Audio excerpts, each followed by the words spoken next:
Hello friends, welcome to our channel. Today we solve few questions related to electrostatic. Here we observe first question. First question बघा screen वरती आपल्याला दिसतोय. There is an electric field E in x direction. If the work done on moving charge of 0.2 coulomb through a distance 2 meter along a line making an angle of 60 degree with x-axis is 4 joule. The value of electric intensity is value of electric intensity find out करायची आहे आपल्याला. बघा काय काय दिलेले आपल्याला. Electric field E की जे x डायरेक्शन मध्ये आहे. Work done on moving A charge म्हणजे हा Q असणार आहे 0.2 कुलोम थ्रू ए डिस्टन्स, हे डिस्टन्स असणार आहे R, तो आपल्याला दिलेला आहे, R डिस्टन्स दिलेला आहे 2 metre along the line making an angle किती क्रिएट केला आहे 60 degree with X axis is 4 joule. Work done किती आहे 4 जूल आहे. तर व्हॅल्यू ऑफ इलेक्ट्रिक इंटेन्सिटी आपल्याला इथं फाइंड आउट करायची आहे. ठीक आहे, म्हणजे थोडक्यात बघा कसं होईल. हा एक्स ॲक्सिस असेल आणि ह्या एक्स ॲक्सिसला 60 डिग्री एवढा अँगल तिथं क्रिएट केलेला आहे आणि 2 मीटर हे डिस्टन्स असणार आहे. त्यावेळी तुम्हाला हा जो वेक्टर असणार आहे दॅट इज ई. ह्या एक्स डायरेक्शनमध्ये ई आहे, इलेक्ट्रिक फील्ड आहे आणि त्यामुळे याची व्हॅल्यू असेल ई कॉस ऑफ थीटा. हा असणार आहे तुमचा ई कॉस ऑफ थीटा. तर तुम्हाला हा ई काढायचा आहे, इलेक्ट्रिक इंटेन्सिटी काढायची आहे. बघा we know the formula E equivalent to F upon Q, हा फॉर्म्युला आहे आपल्याकडे. ठीक आहे, पण आपल्याला फोर्स दिलेला नाही आहे, तर दिलेला आहे वर्क डन. वर्क डन काय असेल W equivalent to F into R, हा फॉर्म्युला आपल्याकडे आहे. एफ इंटू आर हा फॉर्म्युला आहे, म्हणजेच एफ इक्विव्हॅलंट टू असेल डब्ल्यू अपॉन आर. ह्या एफच्या जागी आपण सबस्टिट्यूट करू शकतो डब्ल्यू अपॉन आर, म्हणजेच ई इक्विव्हॅलंट टू होईल डब्ल्यू अपॉन क्यू आर, असा आपल्याकडे फॉर्म्युला मिळेल. पण जे डिस्टन्स काढलेलं आहे आपण, जे डिस्टन्स आहे ते डिस्टन्स काय असणार आहे, जो तुमचा अँगल क्रिएट झालेला आहे तो अँगल ज्या वेक्टरवरती आपण इंडिकेट केलं आहे तो आहे ई कॉस ऑफ थीटा. त्यामुळे आपल्याला एक्झॅक्ट फॉर्म्युला इथं मिळेल. तो फॉर्म्युला असणार आहे E equivalent to W upon Q R cos of theta, हा अँगल होतो. ठीक आहे, मग आपण व्हॅल्यू सबस्टिट्यूट केल्या. 4 डिवाइड बाय चार्ज आहे 0.2 into R distance is 2 metre and cos of 60. ह्या व्हॅल्यूज आपल्याकडे आहेत. ह्या व्हॅल्यू आपण सबस्टिट्यूट केल्यात आणि याचं आपण कॅल्क्युलेशन जर केलं तर आपल्याला आन्सर मिळणार आहे. Answer is 20 newton per coulomb. Calculation तुम्ही करून बघू शकता. कॉस 60 म्हणजे असणार आहे 1/2. हा 1/2 म्हणजेच वरती जाईल 2 होईल. ठीक आहे, 2 कॅन्सल होणार आहे. इथे जो कॉस 60चा 1/2 येईल त्याने 2 कॅन्सल होणार आहे आणि 0.2 जो आहे त्याने आपण 4ला डिव्हाइड करू शकतो. 0.2 म्हणजे 2 इंटू 10⁻⁻1 असेल आणि आपण 4ला जर डिव्हायडेशन केलं तर 2 इंटू 10 असं येणार आहे, म्हणजेच 20 न्यूटन पर कुलोम हे आपलं आन्सर असणार आहे. म्हणजेच option number C is correct. 20 newton per coulomb, this answer is correct answer. Now we observe next question. A uniformly charged sphere carries total charge आहे 2 pi p coulomb. Its radius is 5 centimeter. The surface charge density on its surface in air is surface charge density आपल्याला इथं विचारलेली आहे. ठीक आहे, तर बघा, तर surface charge density म्हणजे काय असेल, आता स्पियर आहे म्हणजेच charge per unit area, that is the formula for surface charge density. But area आता इथं आपल्याला घ्यायचा आहे स्पियरचा, म्हणजेच sigma equivalent to Q upon 4πr². हा आपला असेल फॉर्म्युला. चार्ज किती दिलेला आहे आपल्याला बघा, 2π PC म्हणजे पिको कुलोम. पिको म्हणजे 10⁻⁻12 असणार आहे, म्हणजेच 2π × 10⁻⁻12 कुलोम अशी ही चार्जची व्हॅल्यू आहे. Divide by 4π. 4π आपण तसंच ठेवूया, 4π लिहिलं, ठीक आहे, इंटू r². r तुम्हाला किती दिलेले 5 सेंटीमीटर, म्हणजेच आपण हे मीटरमध्ये करू शकतो. इंटू 5चा स्क्वेअर असणार आहे, स्क्वेअर आहे इथं बघा, 5चा स्क्वेअर असेल 25, इंटू मीटरमध्ये गेलं तर 10⁻² असेल आणि त्याचा स्क्वेअर घेतला तर 10⁻⁴ होईल.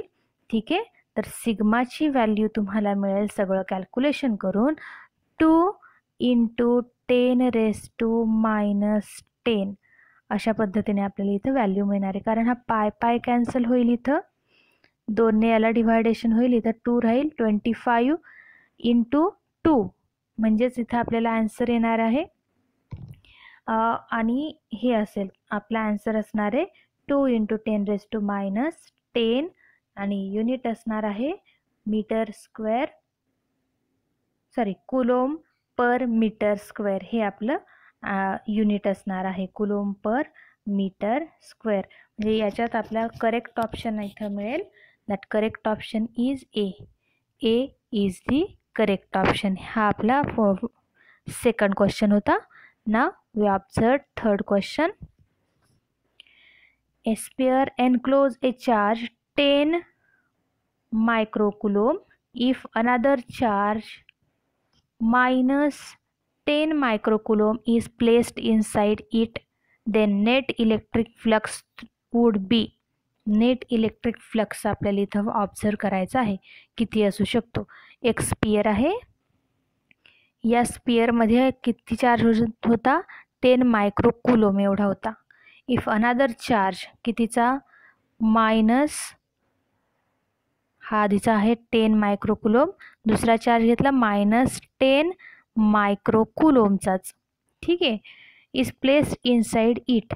आधीचा चार्ज आहे, स्पियर आहे, त्याच्यामध्ये आपला 10 मायक्रोकुलोम एवढा चार्ज होता आणि त्यानंतर आपण -10 मायक्रोकुलोम एवढा चार्ज त्या स्पियरमध्ये अजून आणलेला आहे. तर नेट इलेक्ट्रिक फ्लक्स आपल्याला इथं ऑब्झर्व करायचं आहे. Net electric flux. तर बघा, आपल्याकडे ज्यावेळेस आपण टोटल चार्ज लक्षात घेतोय तर ते काय असणार आहे, addition of the total charges, algebraic sum of the total charges enclosed bye that surface. ठीक आहे, तर मग आता इथं आपण जर टोटल चार्जेस आपण काढायचं लक्षात घेतलं तर हा 10 - 10 होईल, म्हणजे इथं टोटल चार्ज काय होणार आहे, 0 होणार आहे. म्हणजेच इथं आपल्याला काय लक्षात घ्यायचं आहे, ऑप्शन नंबर असेल 0, म्हणजे C. A double, B 4 time, C 0 आणि D हाफ असं आपल्याकडे ऑप्शन्स आहेत. आणि आपल्याला नेट इलेक्ट्रिक फ्लक्स तिथं ऑब्झर्व होईल. चार्ज 0 आहे म्हणजेच फ्लक्ससुद्धा 0 असेल आणि option C is correct. Correct option आपलं असेल C. Now next question. 2 charged sphere of radii 10 centimetre and 25 centimeter, 10 centimeter and 25 centimeter are connected by thin wire. No current will flow if they have the same. किंवा या दोन्ही याच्यामधून current flow होणार नाही. काय same असेल त्यावेळी.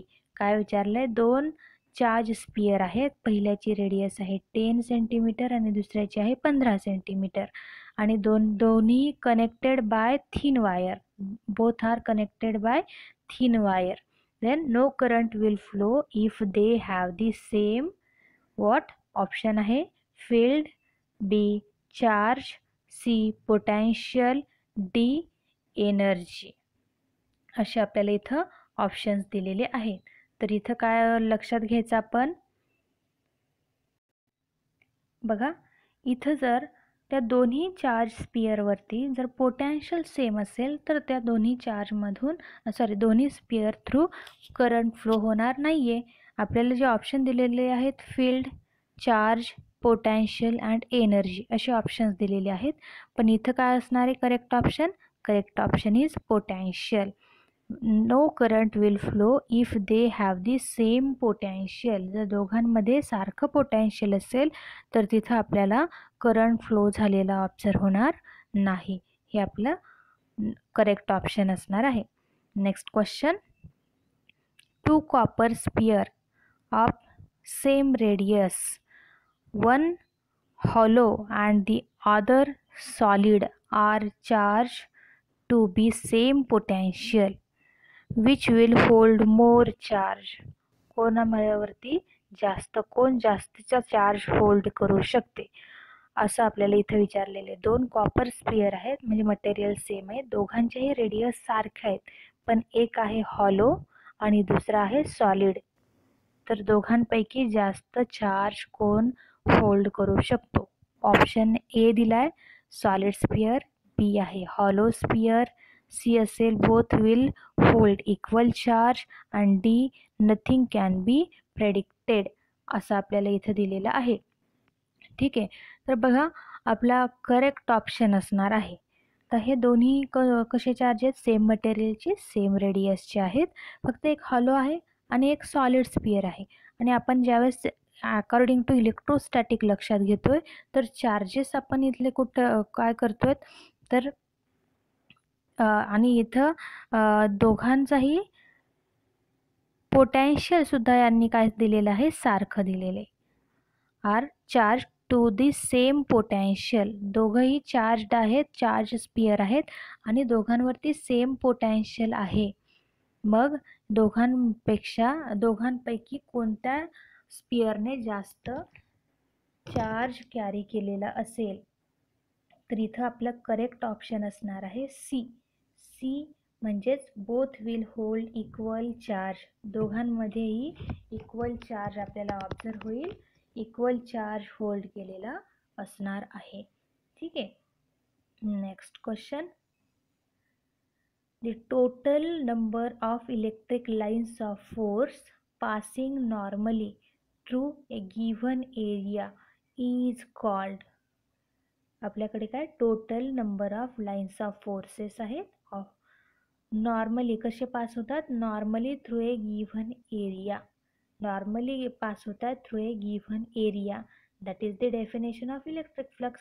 So here C option is correct. Electric flux option आपल्याला दिलेले होते flux density, electric intensity, electric flux, all of दिस.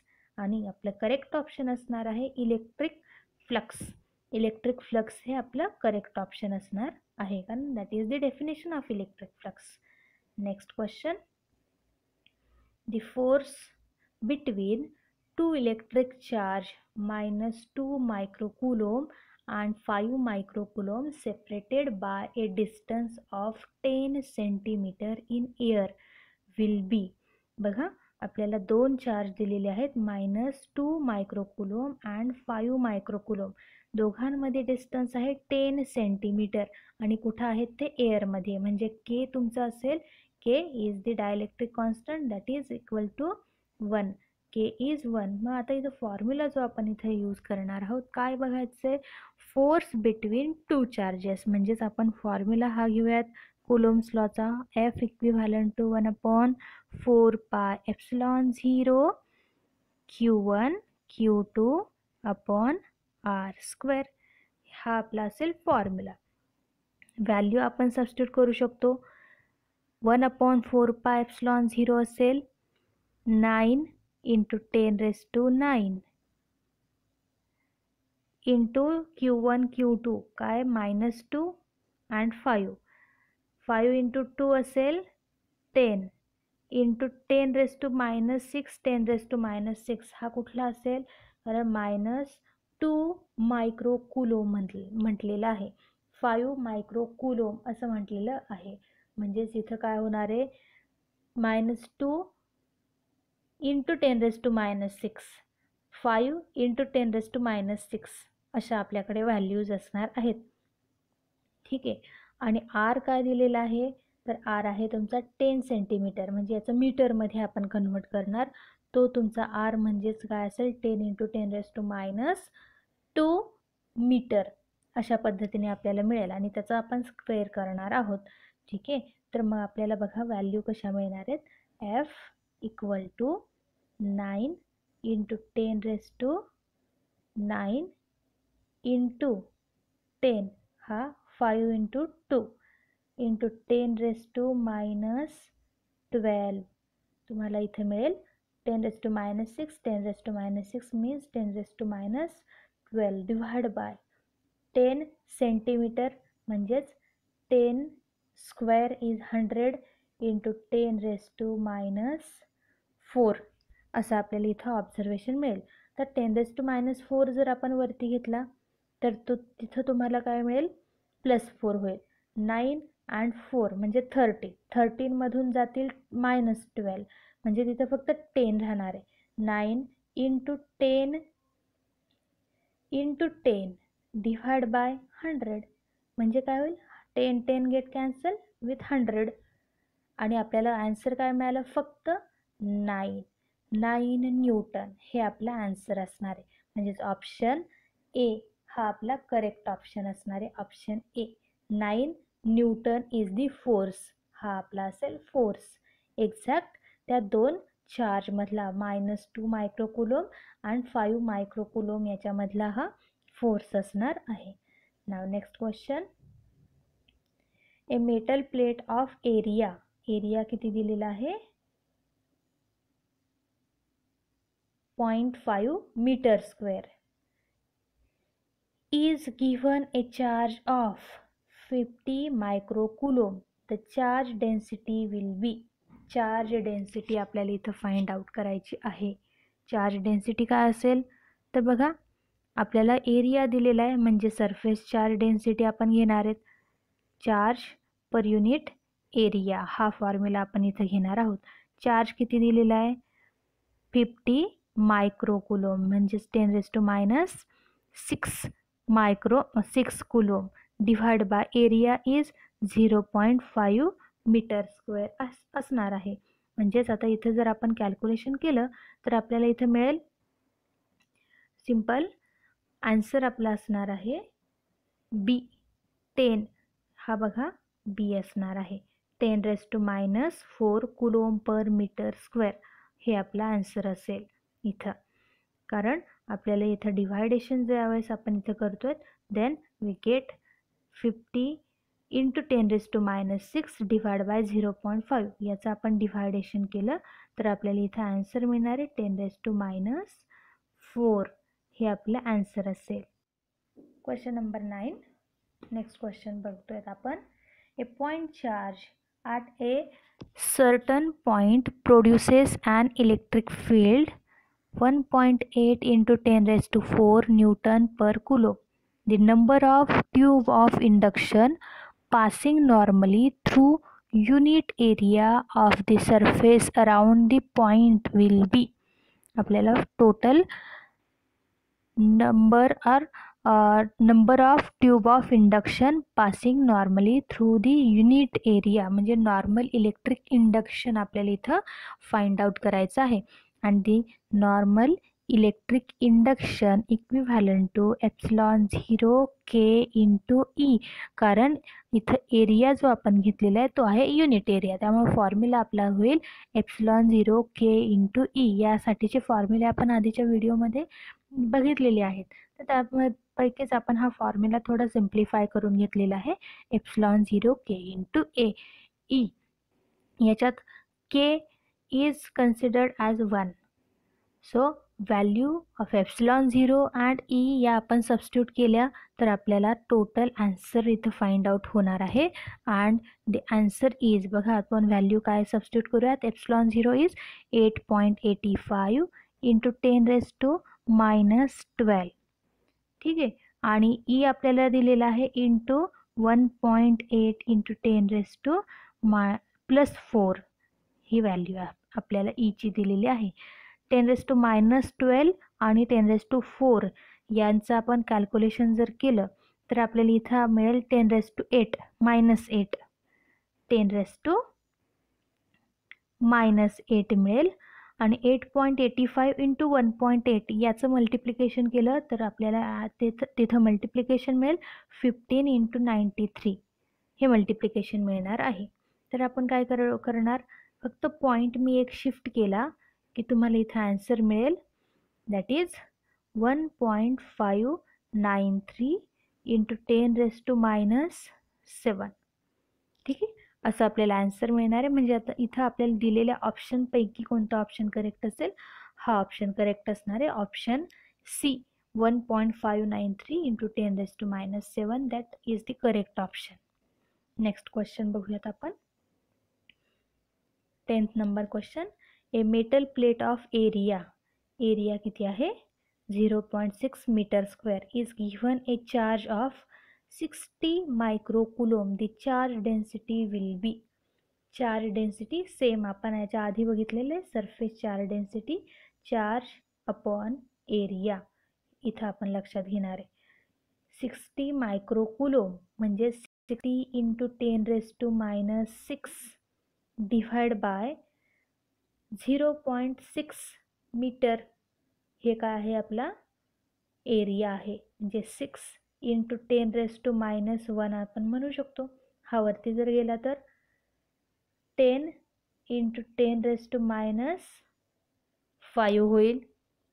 या 6ने 60ला डिव्हाइड करून टाकलं आपण आणि त्यामुळे आपल्याला एक्झॅक्ट आन्सर मिळेल 10⁻⁴.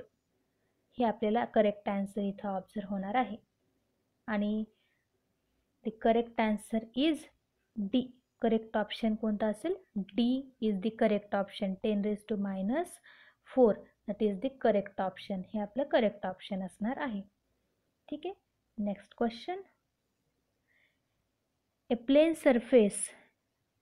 प्लेन सरफेस एलिमेंट किती आहे, a plane surface element of area 1 millimeter square is situated in a uniform electric field of intensity 9 into 10⁶ Newton per coulomb with its plane making an angle of 60 degree with the direction of the field. The electric flux through the surface element will be. तर electric flux आपल्याला find out करायचा आहे. Normally आपण ज्यावेळेस electric flux हा point लक्षात घेत होतो, D phi equivalent to E into D S cos of theta. D phi equivalent to E into D S cos of theta असा आपल्याकडे फॉर्म्युला आहे. ई आपल्याला दिलेला आहे. ई किती आहे 9 into 10⁶ Newton per coulomb. D S हा आपल्याला दिलेला आहे, तो आहे 1 मिलीमीटर स्क्वेअर. हा 1 मिलीमीटर स्क्वेअर असणार आहे. आणि त्याचबरोबर आपण काय घेणार आहोत, इथं आपल्याला 60 डिग्री हा अँगल दिलेला आहे.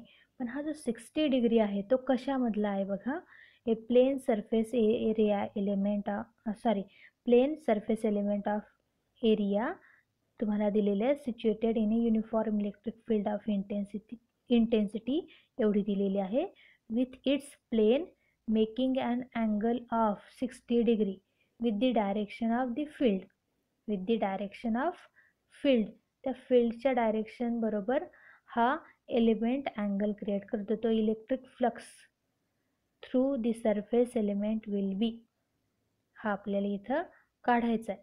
म्हणजेच इथे जो एक्झॅक्ट थीटा जो अँगल असणार आहे तो 60 नसून तर तो काय असणार आहे 90 - 60 असा तुम्हाला तिथे अँगल ऑब्झर्व होणार आहे. म्हणजेच तो अँगल असेल 30 डिग्री. म्हणजे इथं जो आपण हा फॉर्म्युला इथं लक्षात घेतोय तर अँगल आपण काय घेणार आहोत 30 डिग्री लक्षात घेणार आहोत. त्यामुळे आपल्या फॉर्म्युल्यामध्ये आपण जर व्हॅल्यू सबस्टिट्यूट केल्या तर डी फायची व्हॅल्यू आपल्याला मिळेल. ई ची व्हॅल्यू आपण सबस्टिट्यूट केली 9 × 10⁻⁻6 × 10⁻6 × 0.866 ही कॉस ऑफ 30ची आपण व्हॅल्यू इथं यूज केलेली आहे. आणि या सगळ्यांचं कॅल्क्युलेशन करून आपल्याला आन्सर ऑब्झर्व होतं. That is the option B. Correct option काय असणार आहे? Option B is the correct option. 7.794 volt metre is the correct option. हे आपलं करेक्ट ऑप्शन असणार आहे. नाव नेक्स्ट क्वेश्चन आपण पुढचा बघतोय. The electric charge produce an intensity of 300 voltmeter at point in air. If air is replaced by another medium of dielectric constant 3, the intensity at the same point due to the same charge will be. आधी आपण काय केलेलं आहे? E equivalent to आपल्याकडे किती आहे? ज्यावेळेस K हा 1 होता त्यावेळेस त्याला आपण E1 म्हणूयात. ती होती 300. आता K किती आहे? 3 आहे. तर E2 आपल्याला काढायचा आहे. तो फाइंड आउट करणार आहोत आपण. त्यामुळे फॉर्म्युला आपल्याला काय मिळेल बघा. E2 equivalent to E1 upon K. तर हा K तुमचा कोणता असेल? 3. म्हणजेच 300 / 3 हे आपले सबस्टिट्यूशन असणार आहे. आणि इथं फक्त आपण डिवायडेशन केलं तर आपल्याला मिळेल 100 व्होल्ट पर मीटर. आणि इथं ऑप्शन जर आपण बघितले हे 4 पैकी तर बी ऑप्शन आपला करेक्ट दिसतंय. 100 volt per metre is the correct option. हा आपला करेक्ट ऑप्शन असणार आहे. नेक्स्ट क्वेश्चन बघा. Charge 2q and -q are placed as shown in the figure. या फिगरमध्ये असल्याप्रमाणे आहेत दोन charge. The point at which electric field intensity is 0 will be. Electric field intensity 0 असणारा पॉईंट कुठे असू शकतो? तर पहिला ऑप्शन आपल्याला दिलेला आहे somewhere between A and B. A आणि बीच्या मध्ये कुठेतरी असू शकतो. B somewhere on the left of A. C somewhere on the right of B and somewhere on the right bisector of line joining A and B. असे आपल्याकडे options दिलेले आहेत. बघा जर आपण ऑप्शन ए आपण खरा आहे करेक्ट आहे असं जर आपण कन्सिडर केलं तर ए आणि बीच्या मध्ये कुठेतरी 0 इलेक्ट्रिक फील्ड इंटेन्सिटी असेल. पण इथं बघा आपले हे दोन पॉईंट आहेत आणि या ए पॉईंटवरती -q चार्ज आहे प्लस 2q चार्ज बी पॉईंटवरती आहे. म्हणजे हे लाईन्स ऑफ फोर्सच्या रिलेटेड जरी पाहिलं तरी लाईन्स ऑफ फोर्स ह्या अशा जाणार आहेत पॉझिटिव्ह टू निगेटिव्ह. ठीक आहे. आणि या +2q हा क्यूपेक्षा -q मॅग्निट्यूडने थोडा जास्त दिसतोय. ठीक आहे. तर मधल्या पोर्शनमध्ये आपल्याला 0 इंटेन्सिटी ऑब्झर्व होणार नाही. ए आणि बीच्या मध्ये कुठे आपल्याला 0 इंटेन्सिटी ऑब्झर्व होणार नाही. तर बी जर पॉईंट लक्षात घेतला तर बी पासून सी ऑप्शन लक्षात घेऊयात. सी ऑप्शन जर आपण बघितला somewhere on the right of B म्हणजे या बाजूला कुठेतरी. पण lines of force positive charge आहे तर लाईन्स ऑफ फोर्स कशा असतील अवे फ्रॉम दी चार्ज असणार आहेत. अशा पद्धतीने असतील. तर तुम्हाला कुठंतरी या चार्जपासून काही याच्या अंतरावरती इलेक्ट्रिक फील्ड इंटेन्सिटी ऑब्झर्व होऊ शकते. पण आपण जर या निगेटिव्ह चार्जच्या रिलेटेड ऑब्झर्व केलं तर lines of force towards the charge येणार आहेत. त्यामुळे ए पासून जर आपण लेफ्ट साईडला ऑब्झर्व केलं, या ए पॉईंटपासून लेफ्ट साईडला म्हणजे या डायरेक्शनमध्ये जर आपण ऑब्झर्व केलं तर आपल्याला काही अशा डिस्टन्सवरती इलेक्ट्रिक इंटेन्सिटी ही आपल्याला 0 ऑब्झर्व होऊ शकते. म्हणजे करेक्ट ऑप्शन काय असणार आहे आपला?